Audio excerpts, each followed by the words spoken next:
Bom, pessoal, um outro gênero também que era bastante reverenciado e ele começa a ser pintado a partir do Renascimento ali com Sandro Botticelli, como a gente vai ver no quadro a seguir, é a mitologia greco-romana, né? Embora ela tenha gerado bastante desconfiança, né, para a Igreja Católica, porque basicamente ali na virada da Idade Média para o Renascimento se pintava cenas bíblicas e tal, como vai aparecer o próximo gênero aí. A mitologia grega começa a ganhar, greco-romana, né, pagã de certa forma, começa a ganhar muita força a partir do Renascimento, com a releitura, né, de clássicos como Ovídio, sempre me falta nome nessas aulas ao vivo, cara. Virgílio, né? A leitura desses rapazes mais antigos. O próprio Aristóteles, Platão, é que o Aristóteles e Platão eles já eram lidos, né, pela Igreja Católica, mas eles eram lidos mediado para o entendimento cristão, né? Então Platão era compreendido com seu mundo das ideias como um mundo, né, fora do pecado, de certa forma, né? Então já existia essa leitura de alguns clássicos, mas geralmente distorcidos para entrar na lógica judaico-cristã, certo?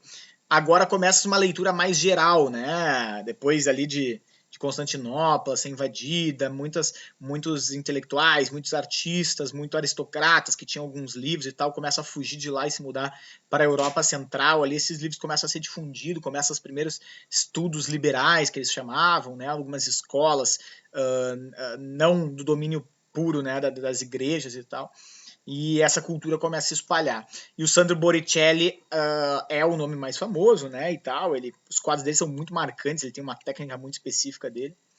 E eu trouxe aí depois um quadro que nós vamos analisar depois, que é o Nascimento de Vênus, né? Então veja o tom gracioso, né, de azul, verde, vermelho, né, bem aberto, bem leve, né, para mostrar essa cultura pagã antiga, né, saindo um pouco daquele drama, né, daquela carga mais pesada do medievalismo, tá? Falando em religião, né, pessoal, as cenas religiosas, bom, elas eram muito cobradas, principalmente porque naquela época a igreja tinha muito poder financeiro, né? Então a igreja era o primeiro estado, né? O clero ali, né?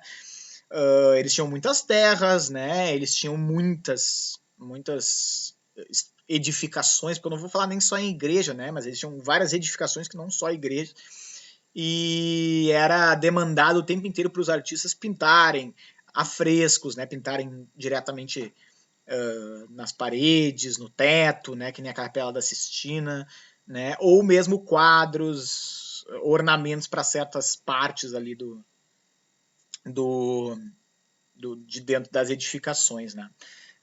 Então, esse poder financeiro forte da igreja demandava muitas cenas religiosas. Inclusive, se vocês forem um dia para a Itália, né, eu lembro sempre quando eu viajei para a Europa que foi quando eu entendi o modernismo. Assim, eu não era muito fã de modernismo, né? Acho que como todo mundo começa a estudar artes no início, sim, todo mundo não, mas enfim, tu acha, tipo, quem faz aqueles quadros loucos é quem não consegue fazer um belo quadro renascentista, né, com as três dimensões, etc, etc.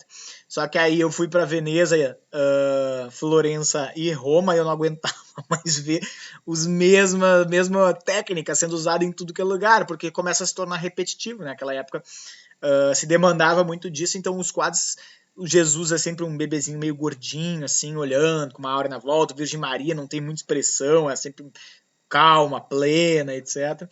E aí tu começa a enjoar daquilo, aí tu chega daqui a pouco no Museu de Arte Moderna e tu, caralho, finalmente, mano, uma coisa diferente, aquela cor mais agressiva, aquela pincelada mais, né, violenta, assim, né, aquelas, enfim, dá uma sensação de alívio, assim, porque sai da mesmice. Então eu sempre digo que foi na Europa, meio chique essa frase, né, foi na Europa que eu aprendi a gostar um pouco de arte moderna e hoje gosto demais, inclusive, né.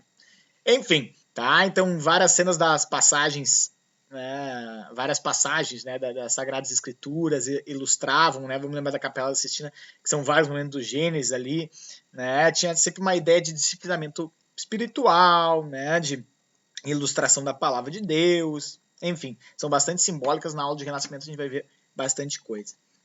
Tá? E eu trouxe aí uma informação, já que eu não vou falar dela depois, né, da Última Ceia do Leonardo da Vinci, que foi uma obra famosérrima, né, mas que hoje em dia é praticamente invisível, porque o Da Vinci decidiu pintar de afresco, né, essa imagem aí da Última Ceia, só que ele fez com uma técnica de têmpera misturando com gema de ovo, né, pessoal? A gente vai ver daqui a pouco um pouquinho sobre técnicas de pintura, a óleo, né, acrílico e tal. Naquela época não existia acrílico, né? E aí ele foi misturar com ovos e em 20 anos tinha meio que sumido, né? Então é um quadro que é muito famoso, mas a história dele também, póstumo, é bastante triste. Né, que foi uma obra que se perdeu muito cedo. Né? Essa é uma obra típica que dá para ver o chamado ponto de fuga. Né, pessoal? Se vocês repararem, o ponto de fuga é bem centralizado, bem focado no Cristo, né? Porque toda a imagem vem assim, né? Perfeitamente. Né? Todas as retas, né? Que convergem para o ponto de fuga. Né? Então a gente está perfeitamente no meio da sala. Né? A gente é Cristo, a gente poderia se colocar no ponto de Cristo e toda a imagem vem dela. Então essa é uma imagem facílima, né, de identificar o ponto de fuga. Certo? As cenas cotidianas, tá, gente, que foi um gênero que não era comum, né? Ninguém ia pintar uma cena qualquer, né? Geralmente o objeto é a mesma coisa que a gente fala na literatura. A poesia, ela se encarregava de falar sobre temas sublimes. E a pintura era a mesma coisa, não se fazia uma obra de arte para se falar da mediocridade, do cotidiano, de cenas corriqueiras, de banalidades da vida. Né? Enfim, da trivialidade geral, assim, né? Se pintava ou se escrevia para exaltar, né, idealizar um momento grande, né, uma cena histórica, uma cena bíblica, o amor, a pátria, etc. E a partir do final do século XIX, ali com o realismo, né, começou a fazer pinturas de cenas mais cotidianas. Né? Gustave Courbet, depois os impressionistas, como Renoir, que eu trouxe o quadro aí do Almoço dos Remadores. Né? E aí, junto com essa transformação temática, né, trazendo cenas cotidianas, também começa a transformar a técnica, né? Que aí o impressionismo vem tentando, né, fazendo uma pintura um pouco mais diferente, um tipo de riscado mais diferente, que foi confundido durante muito tempo com falta de sutileza ou borrado, mas eles queriam captar a luminosidade, né? O impressionismo tinha aquela ideia de pegar o instante, né, que a luz estava aparecendo ali. Certo? Aí o Van Gogh, né, trazendo o mundo soturno, né, da população mais pobre dos Países Baixos, né? Bem pesado esse quadro, né? E para finalizar os gêneros, a paisagem. A paisagem também, né, a gente, ela não era um gênero muito desejado. Geralmente a paisagem estava a serviço de um retrato, né? Então, se vocês olharem, deixa eu voltar aqui, alguns retratos, né? Olha a Mona Lisa, a gente tem paisagens lá no fundo. Né? Então é a mesma coisa da fotografia. Eu lembro de estar conversando com um fotógrafo quando eu fui à Bahia, e aí eu tirei foto, assim, eu fui lá numa ilha lá bonita e tal, eu tirei uma foto, e ele disse assim, ó, pra mim eu já não consigo mais fazer isso, eu que tirar foto de uma paisagem, eu preciso de uma pessoa ali, né? E eu super entendo ele, né? Eu não tô aqui me julgando como, eu gosto ainda de paisagem. Mas é verdade, assim, é muito comum tu achar que a paisagem, que é o fundo, está a serviço de uma pessoa, né? E óbvio que eu preferia estar aparecendo na paisagem, mas que não tinha ninguém para tirar foto para mim, depois eu até pedi para ele quando ele se aproximou, né? Mas a paisagem começa a ganhar uma dimensão também mais interessante a partir do século XIX, ali no romantismo, né? Porque começa esse culto à natureza, né? Esse culto à paisagem física, ali ainda no final do século XVIII, virada para o século XIX. E aí começa, né, uma paisagem mais ou menos idealizada, uma paisagem marinha, uma paisagem urbana e tal, porque antes a paisagem estava muito a serviço de um tipo de pintura mais informativa, né?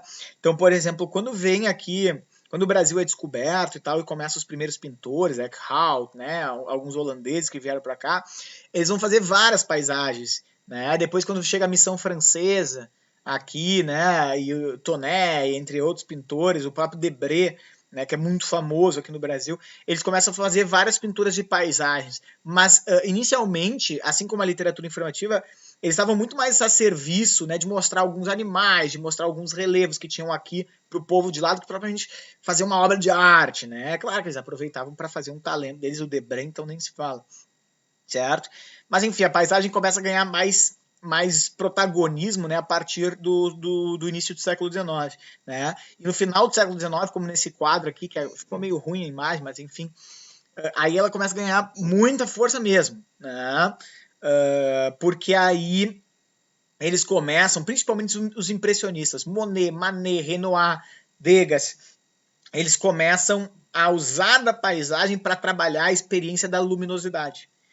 Então eles iam no mesmo lugar todos os dias às 6 da manhã para captar a movimentação do sol. Então com um sol mais, sei lá, mais exposto, né? Como é que ficava o tipo de cor, né, dos objetos, com o sol menos exposto, né? Lembra das famosas pontes do Monet, né? Cada uma tem uma certa luminosidade, certo? Antes de entrar ou melhor, para acabar nossa aula de contextos, né, de conceitos e contextos e técnicas de pintura e gênero, etc. Eu trouxe aqui algumas informações que eu acho que são válidas, né, pessoal? Eu trouxe algumas técnicas de pinturas famosas aí, né? A tinta óleo é a mais famosa. Quase todas as obras que nós vamos passar vão ser tinta óleo. Inclusive, eu vou chamar a atenção quando não for tinta óleo, tá? Tinta óleo... geralmente é os pigmentos da tinta com óleo de linhaça, né? Às vezes se usa verniz para ficar mais brilhosa, e ela é a que tem a secagem mais lenta, né? Então, embora essa palavra pareça ruim, não. Para um pintor que precisa fazer a longo prazo, né? Desenvolve a sua obra durante meses e até anos, quanto mais, às vezes, mais lenta é melhor, porque a secagem mais lenta, ela faz tu poder botar uma nova tinta ali por cima, misturar as cores. Por exemplo, se pega uma tinta acrílica, que é a que tá lá embaixo, e bota num papel, no outro dia ela tá seca. Se tu for botar por cima uma outra tinta, ela não vai misturar, ela vai sobrepor-se. E aí é capaz de desvirtuar a cor que tu gostaria como resultado final. E a tinta óleo, por ela ser de uma secagem mais lenta, tu podia ir alterando ela ao longo do tempo. E é lenta mesmo a tinta óleo, às vezes demorava meses para secar a tinta. Né? Então vocês vão ver que quase toda a pintura, principalmente até metade do século XX, ali 1950, até os modernistas ali quase 95% são tinta a óleo, né? São raras as que não são com tinta a óleo. A guache, a aquarela, né, pessoal? A guache, ela é... as duas são a base de água, né? Só que a guache, ela é mais opaca. Ela é mais fosca, né? Ela envolve a goma arábica ali com os pigmentos, com mais concentração de pigmentos. E geralmente bota-se um pouco de branco, branco do zinco, branco de titânio e tal. E ela fica com uma consistência um pouco mais densa. A aquarela, ela é bem aguada mesmo. Ela é o que a gente chama de tinta transparente, né? Então quem já viu uma tatuagem aquarela, né? Parece que dá para ver a pele atrás. Né? Então a aquarela tem essa coisa mais suave, mais leve, né? Os gomos, os pigmentos da tinta são bem moídos, são bem fininho, é bem dissolvido, né? A guache também é dissolvido comparado às outras, mas ela é um pouco menos que a aquarela, certo?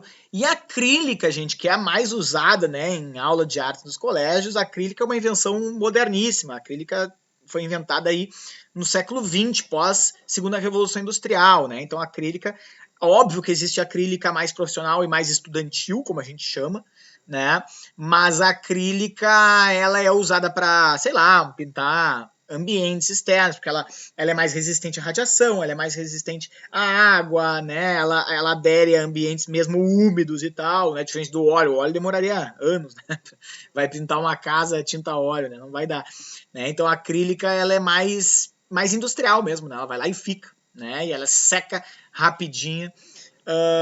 Mas ela é uma invenção mais moderna, então vocês só vão ver quadros de tinta acrílica a partir de 1950, 1960, né? Então hoje em dia a gente usa bastante tinta acrílica. E para finalizar, algumas técnicas de desenho, né? Vocês podem usar o lápis grafite aí. Quem gosta de estudar isso tem variações de grafite, HB, B, se é mais grosso, se é mais fino. Giz pastel, né? Seja ele seco ou oleoso, que a gente vai usar muito os tons pastéis, como tá ali. O carvão também dá um efeito carvão com borracha, fica muito bonito carvão com borracha, nem vocês estão vendo lá em cima, né? Lápis de cor, que para nós aqui não vai ser muito utilizado, e o nanquim, né, que está bem ali no meio, a tinta nanquim, e os desenhos estão lá na esquerda, seja a rachura, né, mais fininho, e a aguado mais aberto, certo? Finalizando nossa aula aqui, eu botei aí outros tipos, mas não vai dar tempo, vai acabar o nosso tempo aqui. Dá um print aí, vai dar uma pesquisadinha.